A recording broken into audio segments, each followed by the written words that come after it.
I'm Grandmaster Jose Torres, publisher of Action, and you're watching the Piff Connection.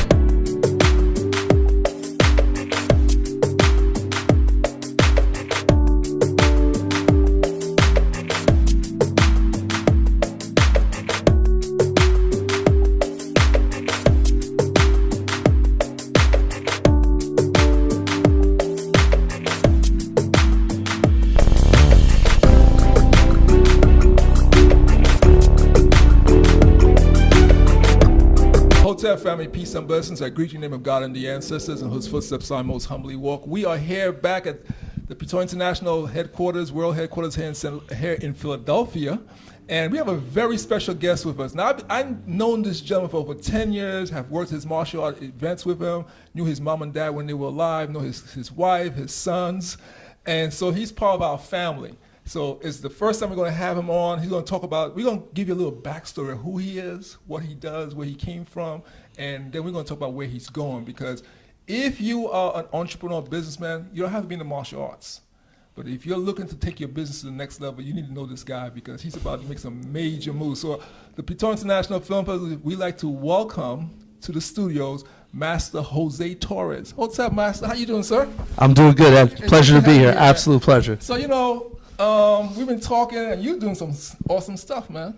We've been blessed, and I got to tell you to all the viewers, I'm very humbled by the beautiful words that Mr. Herman said. I tell you, I don't know how I can follow that up, but we're doing some real good things. We've been really blessed, and I think a lot of the hard work and foundation that we've laid years and years since you've known me is kind of coming to fruition, and it's just coming forward. I saw you before he was a black belt. Now he's in college now. He's a freshman at Penn State University. Is that crazy?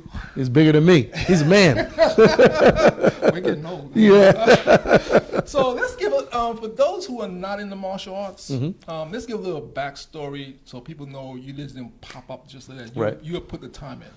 So let's talk about where you came from, and let's go from there. A little bit of background. So I've been involved in the martial arts for actually over 38 years. I actually am a Penn State PSU grad myself. I was actually earned my bachelor's degree in kinesiology. I did pursue going to chiropractic school, and at the time I came up with the opportunity that I wanted to own my own karate school. I'd always been involved in martial arts. It was something I loved to do, and I thought I was pretty good at it, because I was young and cocky at the time. So I said, let's open up a karate school and see where we can go. And it's manifested itself since then. And the biggest thing that I learned is karate schools come and go. They open up and they close, and it's a tough business. It really, really is. It's like a roller coaster. But the one thing that I've been able to do is kind of very similar to stockbrokers and investment is I diversify my portfolio. And that's what I tell a lot of people. I got my hands in different things. Hey, that's the way I think any smart business person will do, because you cannot be you can't sell only chicken. Even McDonald's sells more than burgers. Absolutely, so absolutely. You had to have a nice menu, nice table set up the way it's different things there to entice more people to come in. So what style did you start in from? So my first style was Tong Sudo, Korean. Basically, everybody knows it as Korean karate. And I started that when I was 5 years old. Wow. I was begging my mom to sign me up. I had seen Bruce Lee on TV, and it was time for me to start kicking. So we found the local school in my area. Master William Hamilton was my master. Hamilton is actually, his lineage is from Jae Chul Shin, who a lot of people know was one of the instructors for Chuck Norris. So that's where I started, and I trained under him for probably 20 years straight. I still trained under him when I was at Penn State University. But then when I got to Penn State, they didn't have a Tong Sudo program there. So I did kickboxing for a semester, which was very interesting. They were an interesting club. I got to do a couple fights. I did like 2 or 3 fights, and actually won. It was different because I was a point spar, and I wasn't used to it. But I don't really talk about that much. But it was an interesting experience. But I did win, so I was happy. And I got involved with the Taekwondo program. Now, at the collegiate level, Taekwondo is huge. They have it as an official club sport. Most Division I schools have it, and they actually have a collegiate national championship that you can go to now. Yeah, yeah.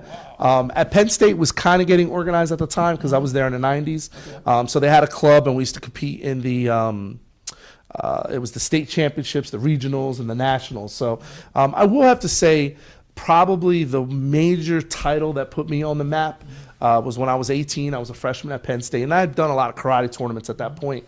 But my big claim to fame was I went to the 1996 Junior Olympics, which was in Orlando. I remember seeing you the Olympic stuff. Yeah, yeah. So what had happened was I was going to a lot of the Olympic style Taekwondo tournaments, and I was winning. I was doing very well. It was clicking for me. So we went to states, and I won at the state level. And then I went to the Junior Olympic qualifier, and I won there. And then my father and I went to the Junior Olympics, and I ended up winning a gold medal there. So that was really kind of what put me on the map. I have to say, if there's one specific thing, because it was crazy. I got to be in Sports Illustrated. I faces in the crowd section. They did a little write-up, which was awesome. I got to get some newspaper stuff. I was on the local news. So it was good. It was a pretty cool thing. Yeah. Now your son goes to Penn State. Is he involved with the class? So the funny thing is that he's going to hate me for saying this. You know, and I feel bad because obviously being, and anybody who knows being the child of, let's say, a person that's involved, whether it's in sports or business or things, you know, they fall into a different category. You know, sometimes they have shoes to fill, sometimes they don't want to be like mom and dad or whatever, but they want to do their own thing. So I did not push him. You know, he didn't do any clubs the first semester. He did have to start in the summer because he ended up getting a scholarship there. So he had to do a summer program there, and he transitioned right into the fall semester.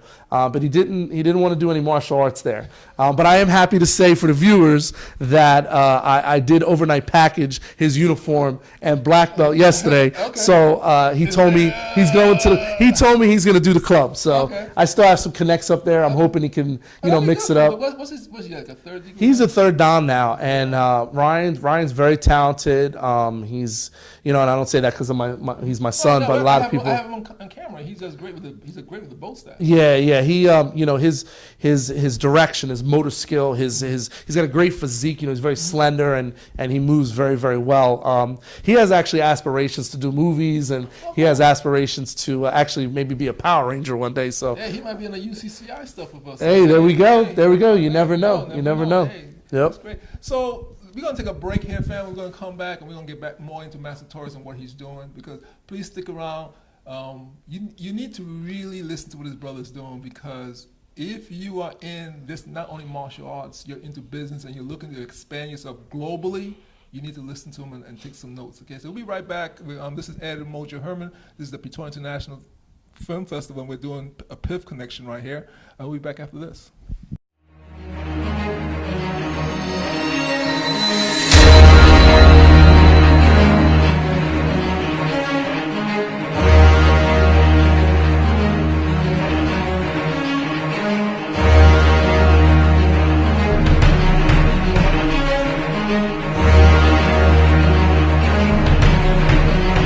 I'm sorry, we're done already.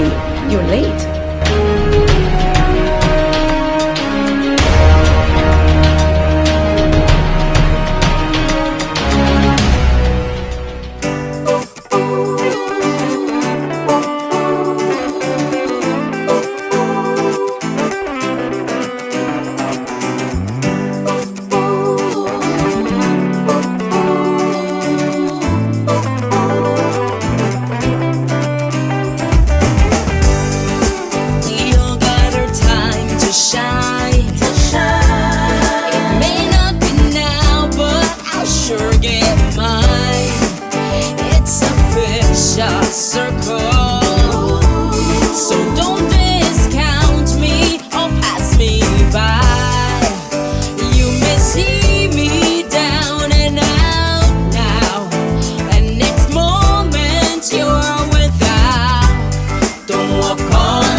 back. We are back. This is the Piff Connections, brother Ed UMOJA, and we have our very special guest, Master Jose Torres, who came over to the our headquarters to do this with us, this interview with us.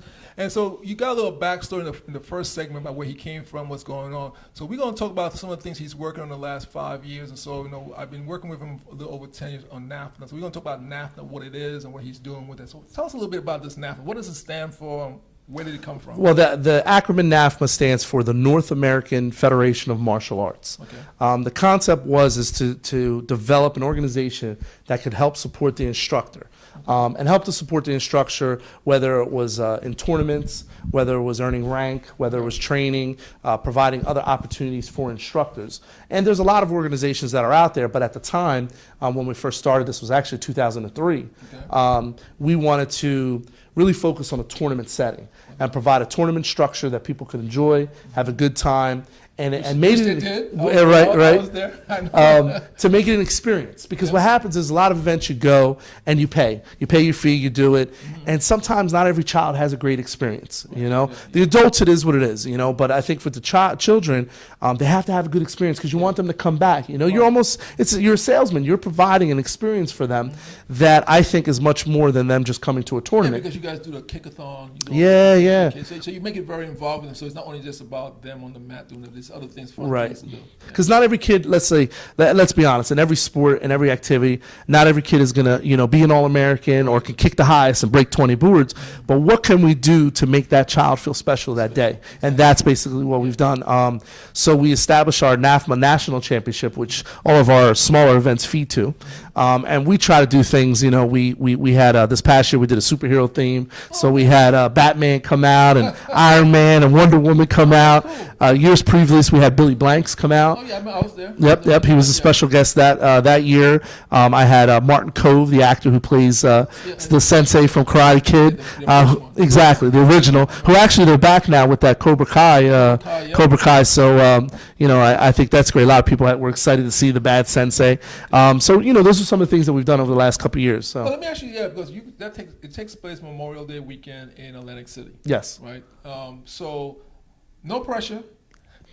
What does the city of Atlantic City do? Because I know Atlantic City is trying to put this new face on Atlantic City. They're trying to bring more people. Is the city helping you anywhere in that? It's weird because I think they kind of treat us as an outside business coming in, and for the most part, I want to say the Sheraton Hotel is phenomenal with us.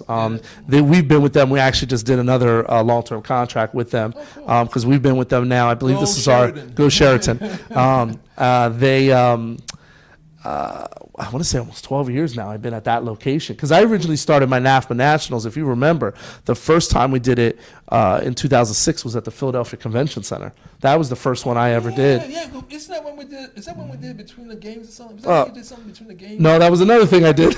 Oh, man, I've been with you, bro. Yeah. I remember it was after the basketball. It was after Yeah, something we you hooked won. up with the Philadelphia Soul, Okay. and we did a karate tournament on the artificial turf field. Okay. And then we were able to sell it to to the competitors, so they stayed for the football game.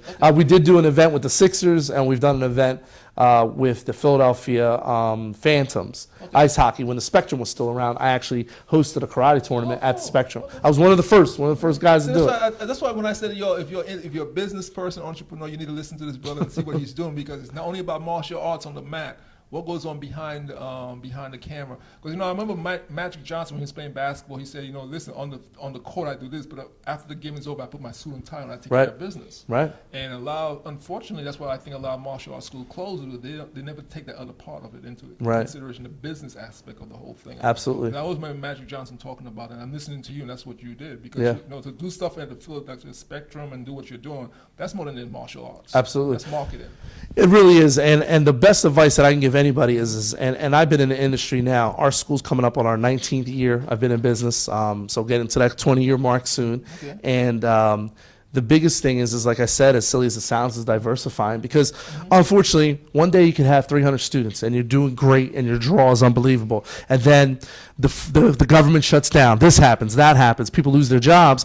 People are not going to pay that expendable income for martial arts. Exactly. So now if you built your business off of a specific cash flow that no longer is there, you got major problems. So you have to have some other sources of revenue, which is the tournaments and seminars. I travel, which really helped NAFMA get us on a global standpoint. Is every year I go to 2 to 3 different countries. Actually, they fly me in, and I actually teach martial arts in these countries. A lot of people know I do a lot of work in Trinidad and Tobago. I'm working with Sifu Ramachan right now. That's there, Ronald Ramachan, and I come in every year, and I actually teach Tong Sudo to Trinidad and Tobago athletes because that system is not there. So it's a really cool thing. Yeah. Yeah. No, so I'm listening to you talking, and so once again, so it's not only local. You have gone from local to national to international. Yes. Okay, so that means you are touching several different aspects of the business. Yes. Of not only martial arts, but this business internationally. Yes. So now you got all this experience, you got all this knowledge. A lot of trial and error, I think. And now you have someone knocking on your door in 2018 about magazine work. Yeah. It's very humbling. Yeah. So let's talk a little bit about that, because we need the people to understand that once you set yourself up, you did the work, you went through the process. Right. And everything's a process. Yep. You went through the process of putting yourself in a position that someone will want to knock on your door. Correct. So when they came looking, they saw the door, and then they wanted to knock on the door. So now that he's knocking on your door, let's talk about, what did you expect? How did that come about? It's a crazy thing that happened, and it's funny. So some of the major martial arts publications that are out there now, and everybody knows a lot of print work is really moving towards online. You know, digital format is the way to go now. However, the paper print format, people still like to see. They like something tangible in their hand.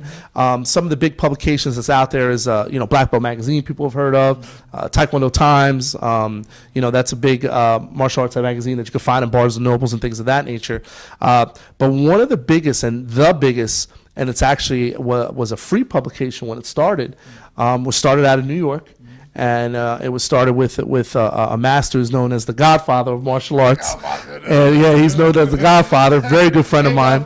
Yes, is Sifu Alan Goldberg. Yeah. And anybody who knows anything of the business side of martial arts knows that Alan is the man. Oh, yeah. And Alan's been doing it for long years. He runs the largest Hall of Fame, the largest martial arts banquet, the largest expo martial arts wise. He does it. So I was put in a position that I was actually part of the Hall of Fame in 2004 for some of the work. I was recognized at a young age, which was great. And he and I developed a relationship. And then he approached me, I want to say it was maybe about 7 years ago, to actually become the tournament director for his tournament. He actually wanted a tournament as part of the expo that he does in January. So it's called Ward to Shore. Yeah, NAFMA Ward to Shore. So I've been doing that successfully for the last 7 years. It's been a great event. People love it. People come. And it just happened, right place, right time. And, myself and Master Goldberg got together and we worked the deal. But that comes down to what I said, the process. Yes. You went through the process. You understand business, not just martial arts. You understand business. Sifu Goldberg is a businessman. Yes. He's also a martial Absolutely. artist. So, but to understand that business aspect of it is what he does so well. Yes. That's why he's still there. Correct. And so a lot of people have tried to imitate him, and I'll be honest with you, it's a hard thing to do, Because they don't. I think people see the glare, yes, and they don't realize to get that glare, you have to shine the glass up correctly. Absolutely. That's a lot of elbow work. And Absolutely. And Sifu Goldberg has put that elbow work in because I've done stuff with him, and you see how he does. People come. He tells me when his event is over in January, the next week he starts promoting for the next year. Absolutely. So it's a 12 months initiative. Absolutely. And I always tell people what I do with my stuff is a 12 months initiative, but you can't just say, okay, I'll take a few months off. That's to put into perspective what people say, just the one aspect of his event that he does a dinner. And I've been to plenty of dinners, and I'm sure the viewers have been to plenty of dinners that's out there. You might go to a large dinner, 300, 400 people. This man, for martial arts dinner, gets anywhere over 12 to 1,300 people. Yes. Does anybody realize how many tables that is? That's 1,000 people at a martial arts dinner. We're not talking about the ESPYs. A martial arts dinner that's sells out the Tropicana every year. Every year. I think he's their largest piece of business. I mean, from martial arts standpoint, and there's no denying. I mean, he's got a formula. It's proven, and it works well. And it just so happens that now I'm going to be part of that formula. I think that's one thing. Kudos to Master Sifu Goldberg is that it gets to the point where elders need to understand that it's not only about what you do, it's about your legacy. Right. And you have to have an opportunity. You have to say, listen, it's time for me to bring someone in to take it to the next level. Because, you know, as you get older, the younger people speak more the language to you than they speak to him, the language they speak. So it's to as a smart businessman, it's like, let me bring someone in that I trust, who knows what they're doing, who has put the time in, and who understands the young people, so now I can take my business to the next level as you look in the 21st century, you know. So I think that's it's a plus for you and him, because he's helping you and you're helping him. Right. So that's cool, man. Yeah. I like that. So where do we see this going next? So, so the first thing is to officially announce that I'm extremely excited to be the new co-publisher of Action Martial Arts Magazine, which is awesome. We're so excited. We've assembled our team that's going to be working. We have approximately 18 people that are going to be on staff. Some great people, and not just New Jersey-based or New York-based. We actually have some international writers that are going to be involved, and correspondents and things of that nature. So, South Africa, that's right. You know, I mean, I even have our chief editor is going to be based out of Korea. And he, Master Guy Larkey, who a lot of people know, he's written different articles in various different publications, is a huge writer for Taekwondo Times, and we're bringing him aboard. So I'm excited to have him. But basically the direction we're going is Action Magazine has been a staple in the martial arts community. If you competed over the last 30 years and you went to a karate tournament, you saw Goldberg and you saw the magazine on the table. There was no other way around it. And if you didn't know who Master Goldberg, he's the guy who used to wear a cowboy hat and cowboy boots. That's right. You would find that magazine there, and then you would scroll through it, and they would have tournament listings, and they would do all these different things. The direction that we're doing is we still want to embrace that legacy and that foundation that he has. However, we want to put a little bit of a different spin, a little more modern spin. Our biggest thing is we're going to really try to feature a lot of the up-and-coming youth, the competitors on the scene right now. Now, anybody in the martial arts business knows that, you know, in the 60s, 70s, and 80s, you had a huge adult population that used to train, and a lot of little kids did not train. Where now it's vice versa. You might have a school of 90% of your students is from ages 5 to 15. And no adults train because everybody's got to work, you know. So exactly. So what we want to do is we want to take the magazine and actually do tournament features, feature these up and coming athletes. We're going to do a featured athlete every issue that comes out. We're going to do a featured instructor, featured schools, you know, kind of giving back, I think, more grassroots and getting some guys involved. So let me ask you a question. Maybe it's on the table already. Yeah. You're talking about the young people and how much young people now. Are you going to have like a kiddie corner in there? Are you going to have something written about young people? We are. The game plan is actually, you know, depending, like I said, if my son gets involved, I'm just teasing. He's going to take a teenage perspective to kind of. He actually recently did an article for actually a publication in Korea that was part of our system and our mother organization over there. Ryan did an article, and plus, you know, he's at the collegiate level and he's actually a pretty good writer. So we're going to have him involved, but we're going to try to get some younger guys too. So, you know, is this a call to young writers globally? Absolutely, So, absolutely. Yeah. Listen, if you have any aspirations and you want to try, the biggest thing is this, you know, the only way that you can find out if you could do something is if you try, you know, and success is based upon opportunity and preparation. If you don't prepare enough, you're not going to be ready when that opportunity presents itself. But if you could put those two things together, you're going to find that opportunity to become successful, you know, and I think that this could be a great vehicle for everybody involved. Yeah. So, if you're a young person and you're talking about young teenager or young teenager and you love writing but you're not into the martial arts on the mat, but you like the martial arts, I'm sitting in the stand, and you know the people, you know the players, they need to be getting in contact with you. Absolutely. Go ahead, I'm sorry. So I want parents, you know, you have these young people at home who write very well, and the parents know, you know your children. And you might be watching this, so when Master Torres gives the information out, please make sure you get that information and reach out to him, because what Master Torres is doing, he's taking what Sifu Goldberg started, we're taking it deeper into the 21st century. It's a legacy building opportunity here. So it's an opportunity for your young people to jump on board. They might thought they could not get in there with Sifu Goldberg, but now they have you, your son, who speaks the language of the young people. Right. So they definitely need to get in touch with you. Yeah. I mean, our goal, like I said, is every issue we're going to be featuring different things. And one of the things is obviously is to have a youth writer to be able to contribute, whether it's, the daily battles of balancing high school and training martial arts, or, health and injury and martial arts, but from a children's standpoint or a teenage standpoint. That's something that's really not being done. And that's definitely one of the things that we're going to do. Now, again, we're still going to feature the Grandmasters, and we're going to have, some great people involved. You can't go forward. Yeah, without absolutely. So the roots have to the roots are always going to be there, but we're going to sprinkle some new wave stuff. We're going to do a digital online magazine. We're also going to do like a video blog, hopefully on a monthly basis. You said something there, Master Torres, and I wanted people. He said a video magazine. So that means if your parents, if your children get involved in this, in a couple of clicks, their stuff could be all over the world. Right. So it's just not a physical magazine. On top of the physical, you can have a digital magazine to where you can just send it anywhere in the world. Anywhere in the world. Your children's writing can be anywhere in the world. So this is very important.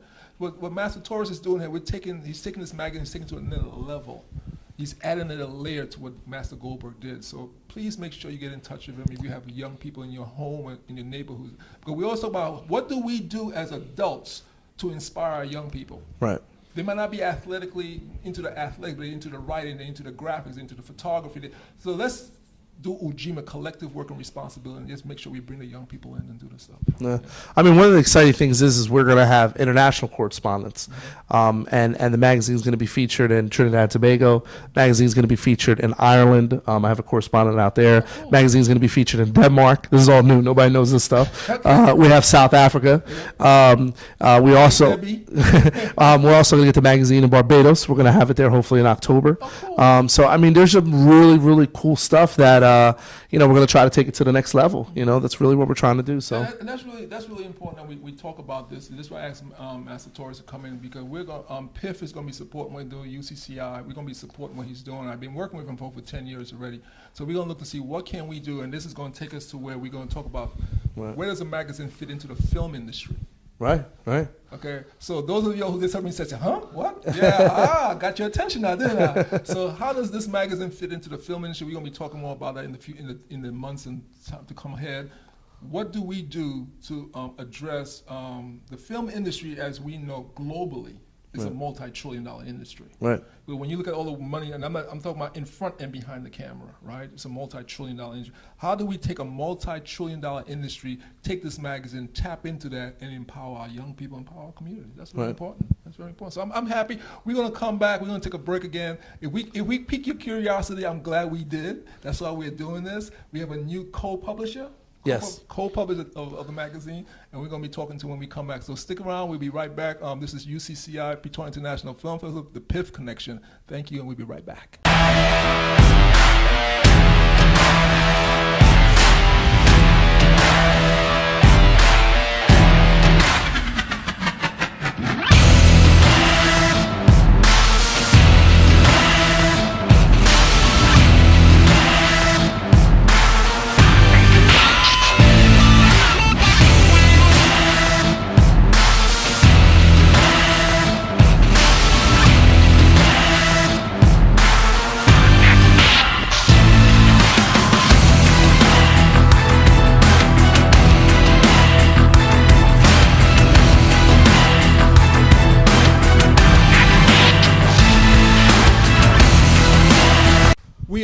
We are back. This is Brother Ed UMOJA. This is the Piff Connection. We're here with Master Torres. We've talked a lot about several things, but we're going to stop right here, and we're going to talk about the man, the Godfather, a little bit about the Godfather and where he is and what we're doing, and the opportunity he has given Master Torres. So let's talk a little bit, Master Sifu Alan Goldberg. What's going on with Master Sifu? So as we mentioned earlier, that Sifu, a lot of people know him as the Godfather. He's really done some phenomenal things with the business aspect of the martial arts. He originally started with the Action magazine. That was actually his platform. Okay. And from the magazine, he built the Hall of Fame, the Mega Weekend that a lot of people know about. If you Google Action Mega Weekend, that's his event. That's what he's done. Google Action. Action. If you actually, Mega Action Weekend. Is it? Yeah, it's he will call it the Action Magazine Hall of Fame, Action Magazine Hall of Fame, Action Martial Arts. Yeah, and if you Google Alan Goldberg, he'll pop up. Yeah. He just phenomenal things. And here's a gentleman who is a martial artist. He's not a businessman. He's actually a martial artist. First, he was a Wing Chun master and practitioner, and from New York, and he's just manifested into a great thing. And the opportunities he's given for people has been phenomenal. And I can attest to you, obviously, if he didn't do what he did, I would not be sitting here now. If he didn't do what he did, a lot of people wouldn't be sitting in a lot of places. Right. I mean, he has gone across. You cannot mention anyone in the martial and not put his name in there. Correct. Chuck Norris on a cross. This man has done things with them. He has opened the doors for so many different people and so many different aspects. A lot of people don't recognize him for it, but those of us who are true to who we are, we know this. Know who he is. Yeah. If you look at any of the past issues of the magazine, you really won't find pictures on him up there because he doesn't use it as hey, this is me. He features the martial artist, and I think that's what's allowed him to really be successful. Yeah, definitely, because when you're able to feature other people and step back and give them the spotlight, those people, the majority of them will come back and say thank you, and they'll have much respect for what you're doing. Right. And that's what he's done. Yeah. Mostly in the martial arts, where you have a lot of people who bang on their chest and stuff. Yeah. I could kick fast. Ego, I'm faster than this, yeah. But there's a point in which, and they say it with, singers and actresses, and actors, there's a time when the music stops and the lights go down. And then what's your legacy afterwards, And I think that's what he's done. And he's continuing to still build that legacy, Because the reality of it, there's great martial artists that we haven't heard about because they were not given the opportunity, or they decided not to do it that way. And, respect to what, that was their choice. Right. But Sifu Goldberg's choice was to do what he's doing. And because of his choices, you have a lot of people like you and myself who have come aboard and been able to ride his coattails to help us do what we do. Because I always said to him, I said, Sifu, the poster I did for him a few years ago, we had 169 black belts from all different styles on that poster. Wow. Okay, that has never been done before. Right. Because the beautiful thing, he gave us the opportunity to come into his event in January, and we sat there and we took pictures of all the black belts that came to our table, and we designed this poster for him. And then when I counted it was 169 black belts. That's never been done. That has never been done before. And so he doesn't make a big deal about it, but I'm like, Sifu, do you know this has never been done before? This is unique, And so I was really happy I was able to work with him on that. My wife and I was able to work with him on that. So as we look at Sifu Goldberg and what he's doing, not just in the martial arts, but globally with action, what movie out there don't have action in it? Right. The Avengers. Yeah.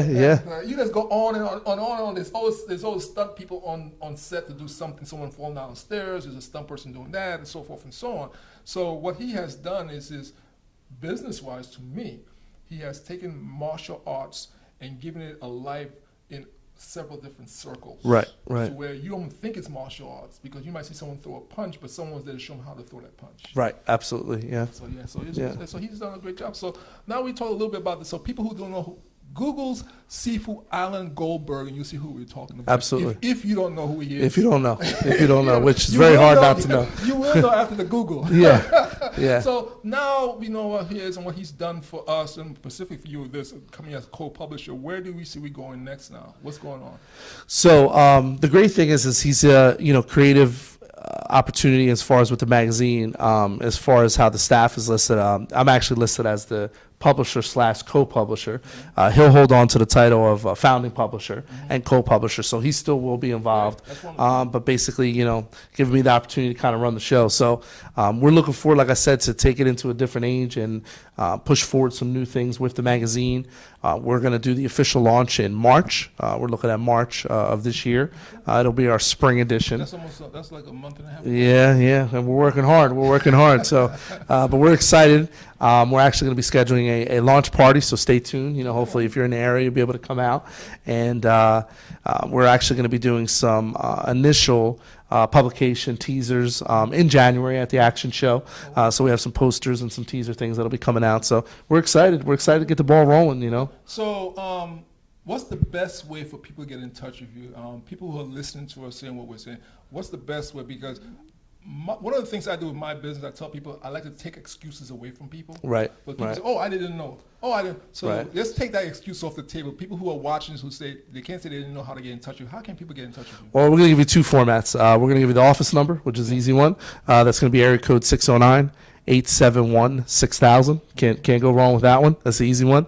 And then our official email for the magazine, which will be my email, will be publisher, and that'll be at Action MA, the letters MA, abbreviated for martial arts.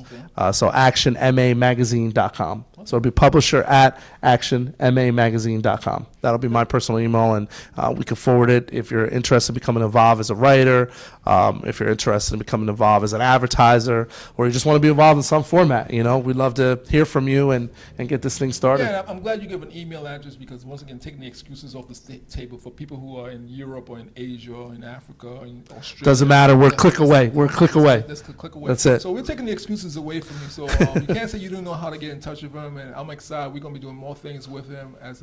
We're going to be doing some stuff we're going to talk about later on down the road with him. And this is important for us here at Piff and what we're doing in Piff, because one thing I always tell people, the Piton International Film Festival, is how do we take this multi-trillion-dollar industry called the film industry globally, and we connect it to the community? Because a lot of us, and in the martial arts, you see martial people say, "Oh, I'm not interested in martial arts," but guess what? Martial artists need chiropractors. Right. They need this. They need right. that. So right. If you're a medical person, you know, they do so many different things right. outside. You know, you might be doing an event, you need security people. Right. You know? Right. So it's not just about on the mat. It's what goes off the mat. The business of the martial yes. arts is what we're talking about right. here. So same thing in the film industry. Behind the cameras, thousands of jobs. So I'm excited to be working with you. We're going to talk a little bit more later down the road about where Piff is going to be coming in with this. I'm sorry. Congratulations, man. Thank you so much. Because I don't know how long I've known you for. Yeah. Yeah. But it's good to see this, because as I said, you're a young person coming in. It's important that young people see you. Right. I think Sifu Goldberg knows that. Young people need to see that if you put the work in, right, and you do what you're supposed to do, right, things like this can happen. Right. And if Master Torres can do it, you can do it. Absolutely. So I want Master Torres to give us the closing words as we go out. The biggest thing is make sure that if you have a dream, you know, write it down. If it's something that you want to do, write it down. And the biggest thing is hold on to that. But you got to put the work in to be able to get yourself that ability to succeed, you know, and success is all relative.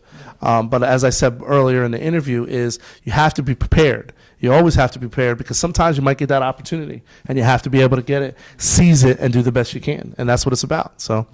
Well, that's Master Torres. This is the Piton International Film Festival, the Piff Connection. We're here. I'm your host, UMOJA Herman. We're here in Philadelphia. We thank you. And please stick. We will be giving you more information from Master Torres, and we're going to be doing much more with him. So family, thank you so much. Good night, and we'll talk to you again next time. Thank you.